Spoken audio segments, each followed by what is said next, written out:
In regard to the budget, I want to again thank the Lieutenant Governor for being with us today, and we certainly appreciate the work that Speaker Ralston, Senator Tillery, the Senate Appropriations Chairman, as Lieutenant Governor Duncan mentioned, Representative Terry England, the House Appropriations Chairman, and both the work of the House and Senate budget offices.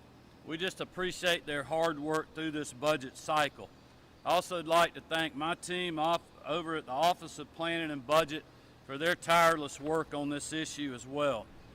When I ran for governor, I promised to budget conservatively, fund our state's priorities like education, public safety, and health care, and put hard-working Georgians first ahead of the status quo. I'm proud to say, working alongside with our partners in the General Assembly, we have done that again this year. None of us knew what this budget cycle would bring our way. I think Chairman England and Chairman Tillery would tell you there is no playbook for state budgeting in the middle of a global pandemic. But like so many Georgians at their own kitchen tables during COVID-19, we all worked together. We planned for the unknown and made tough decisions in tough times. As a result of that work, the budget I signed yesterday afternoon puts Georgia on a path to a safer, brighter, and more prosperous future. This balanced budget does not raise taxes, cut essential services, or enact widespread furloughs or layoffs. We have preserved our AAA bond rating. Our rainy day fund remains extremely strong, and our continued support of economic development efforts has brought historic levels of job growth and investment as the #1 state in the country for business for an unprecedented 8th year in a row. And despite once-in-a-lifetime challenges, our state budget remains on solid financial footing. In a year where we all gained a greater appreciation for quality education, the 2022 budget restores $577 million in school funding and an additional $38 million for enrollment growth, state charter schools, and to assist our highest need school systems. These state funds join more than $6 billion in federal assistance available to our local schools to ensure our educators and school staff have the resources they need to continue providing every student with a world-class education, in person, 5 days a week. In higher education, the FY 2022 budget includes more than $139 million in University System of Georgia, or to the University System of Georgia, to help mitigate tuition increases by allocating funding for increased enrollment growth. And finally, the Department of Early Care and Learning will have $3.5 million in this year's budget to assist low-income families and help them afford child care. These investments highlight our ongoing commitment to ensure that every Georgia child, student, educator, and school staff member have the resources, training, and tools that they need. While some in Congress and our federal government are pushing infrastructure legislation that has very little to do with infrastructure, Georgia is adding nearly $225 million to Georgia DOT for roadway and transit projects, and $112 million in bonds to repair bridges and upgrade our state's rail network. These kind of targeted, results-driven investments in our state's logistics and roadway infrastructure are what governors or government should be involved in to boost commerce and job creation, not spending trillions on bloated partisan wish lists full with big government pork. And speaking of job creation, Georgia continues to break records. Over the last year, more than 70% of our economic development announcements have been for jobs in rural parts of our state.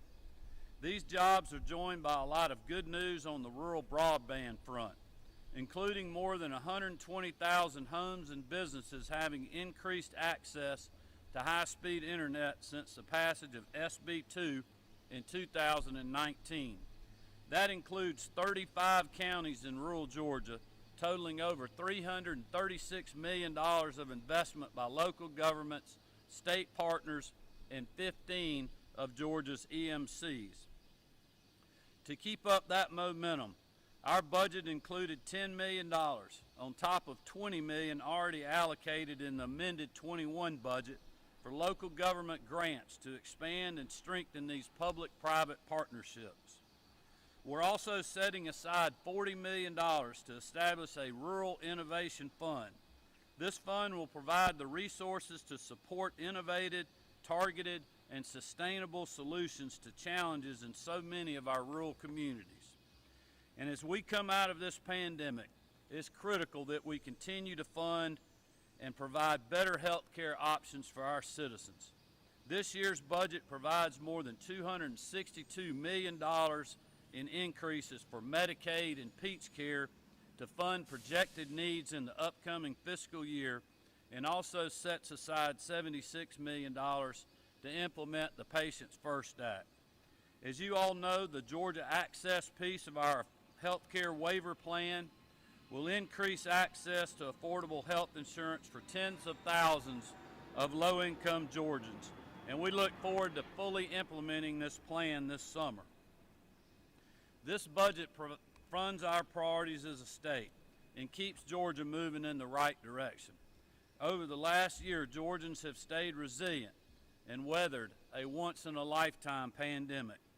As we emerge from COVID-19, Georgia is creating jobs, spurring economic opportunity, and getting folks back to work, as well as getting kids back in our classrooms. And thanks to the approach, as the Lieutenant Governor mentioned, of protecting both lives and livelihoods, Georgia's unemployment rate has dropped for 11 straight months and remains below the national average. In our FY 2022 budget, we're building on that momentum and investing in rural broadband, economic development, public safety, health care, and education. With conservative leadership, we're putting hard-working Georgians first and ensuring that our state's best days are ahead. Thank you all very much.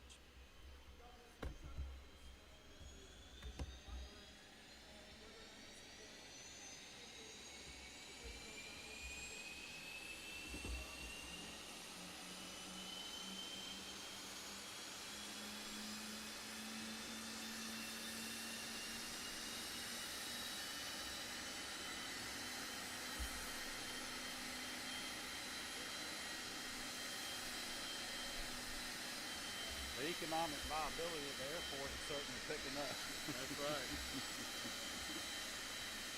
Probably gonna take a lot of room.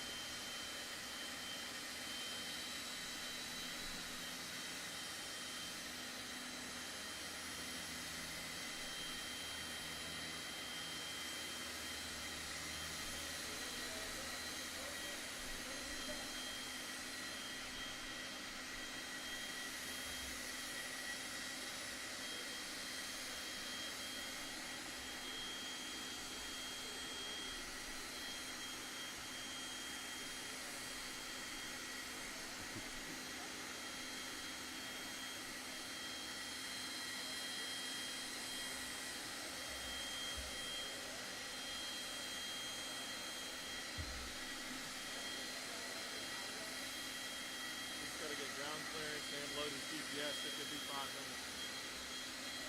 Hey, Cody, he said it may be up to 5 minutes. You want to get closer to him and just cut the feed? Hey, we're going to cut the feed because of the air traffic, and we'll answer questions in just a minute. Hey, Aaron. Cody, grab Aaron. We're going to cut the feed and answer questions because of the noise.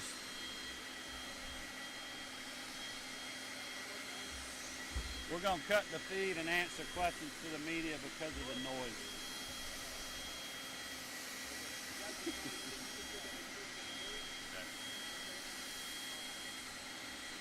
All right, we're good.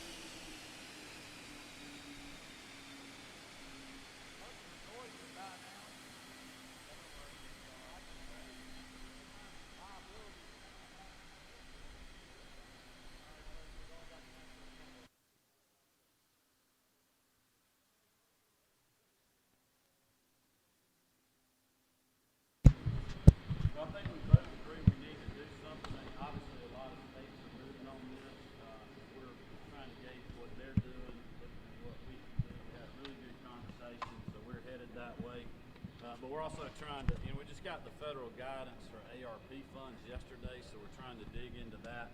And I think it's important for people to remember, if you look at what other states are doing, they're all talking about this happening, sometime in late June. So we got a little bit of time to work through this. Yeah.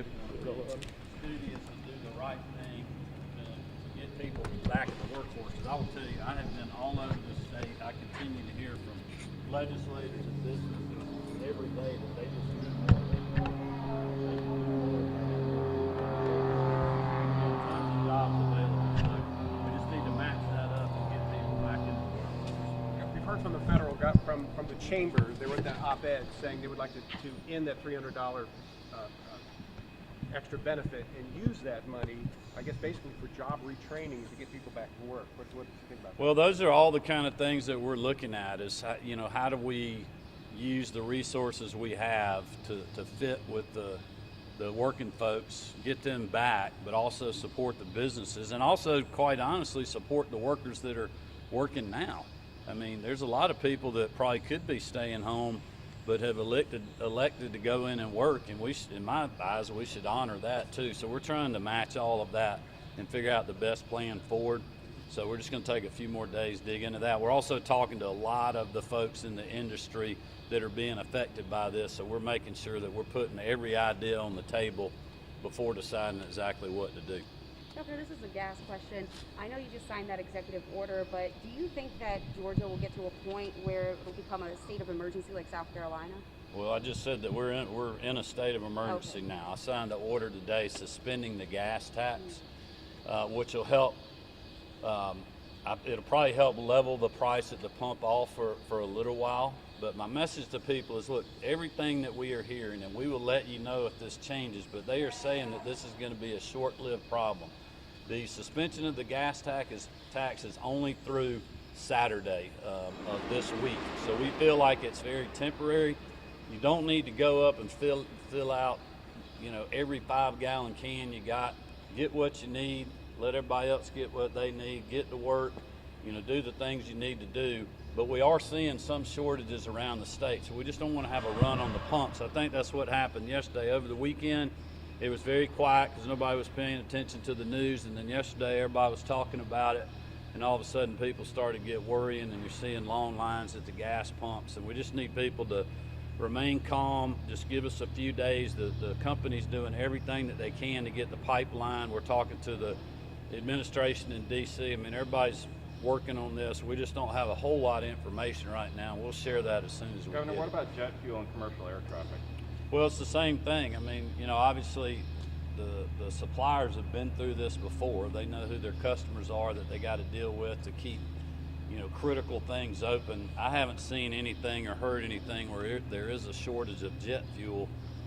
Just a few stations or terminals perhaps running out in certain parts of the state.